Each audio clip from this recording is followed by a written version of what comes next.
তো সকাল সকাল ফুল তুলে বসে গেছি মালা গাঁথবো বলে।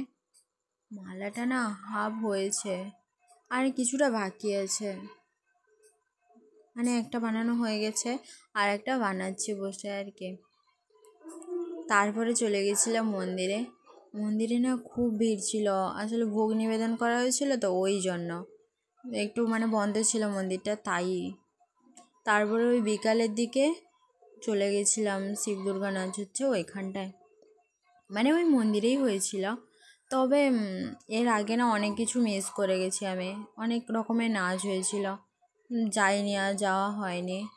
তারপরে শিব দুর্গা নাচ হচ্ছে, এই যে দেখো মানে মহিষাসুর বধ হচ্ছে, মানে শিব দুর্গা নাচটা আগে হয়ে গেছে, এবার মহিষাসুর বধ হচ্ছে। মানে সারাদিন না খাওয়ার পরে না যে অবস্থাটা হয় না এদের, তাও তো সেদিন তো শটে খাটে মেরে দিয়েছে।